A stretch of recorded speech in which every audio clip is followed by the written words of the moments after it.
Assalamualaikum warahmatullahi wabarakatuh. Perkenalkan, saya Gina Trifitriani dengan NIM 1808024. Di sini saya berkesempatan untuk menjawab beberapa pertanyaan mengenai individu dalam organisasi. Pertanyaan pertama yaitu mengenai apa yang dimaksud dengan persepsi dan bagaimana pengaruhnya terhadap perilaku individu. Persepsi merupakan sebuah proses komunikasi yang dapat menghasilkan informasi tentang lingkungan yang ada di sekitarnya. Dapat pula dikatakan persepsi itu suatu pandangan terhadap organisasi yang dipengaruhi oleh kepribadian dan karakteristik yang dimiliki seseorang dalam organisasi. Persepsi berpengaruh kepada perilaku seseorang. Hal tersebut terjadi karena dalam prosesnya setiap individu dapat memilih, mengevaluasi, dan mengorganisasikan lingkungannya, serta dapat memberikan penilaian yang bersifat positif maupun negatif dalam bentuk perilaku tertentu.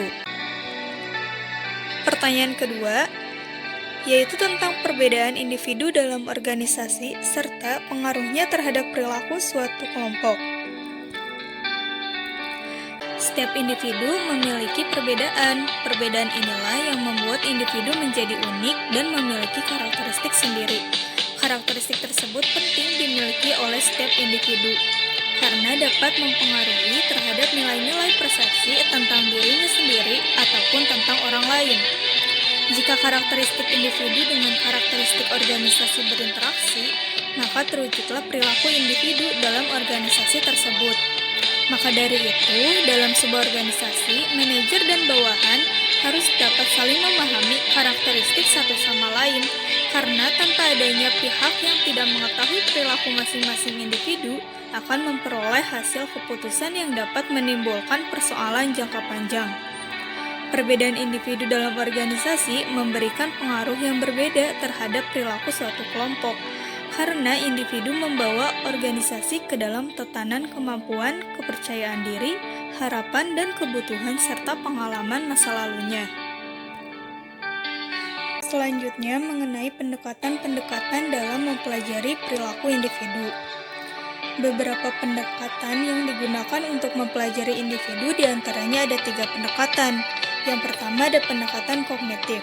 Pendekatan ini menekankan pemahaman pada perilaku seseorang terutama pada sifat internalnya. Bagaimana seorang individu berpikir, bagaimana seorang individu tersebut menimbang. Persepsi individu dipertimbangkan lebih penting daripada lingkungan itu sendiri. Dalam pendekatan kognitif, perilaku dapat dikatakan timbul dan ketidakseimbangan pada struktur kognitif yang dapat menghasilkan berbagai persepsi tentang lingkungan. Dalam pendekatan ini, pengetahuan dan pengalaman individu merupakan proses mental yang disempurnakan dengan struktur kognitif yang ada. Akibat dari ketidakseimbangan dalam struktur, menghasilkan perilaku yang dapat mengurangi ketidaksesuaian dalam pendekatan tersebut.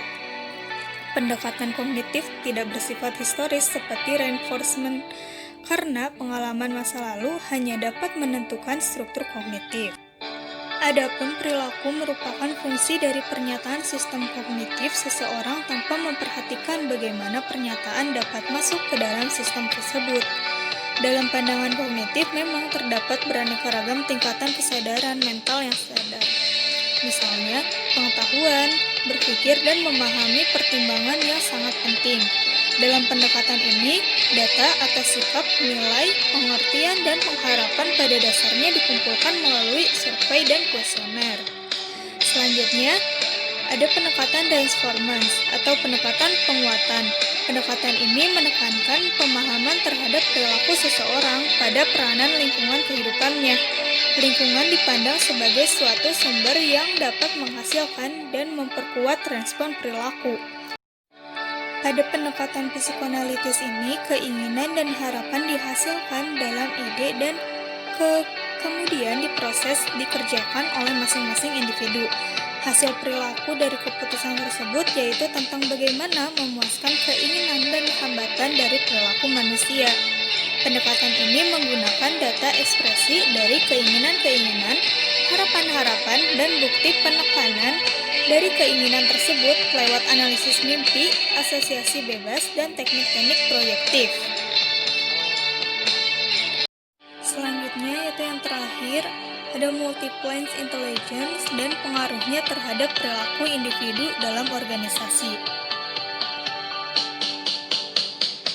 Intelligence atau kecerdasan di sini bersifat majemuk atau dikatakan kecerdasan ganda yang dimiliki oleh seorang individu.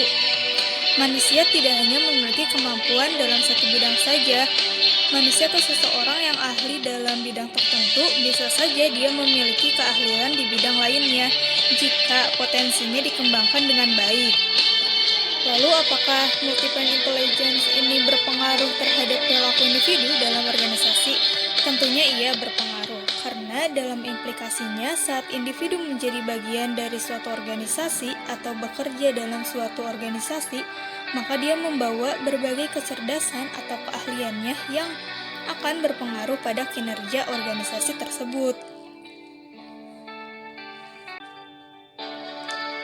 Sekian pemaparan saya atas jawaban mengenai individu dalam organisasi.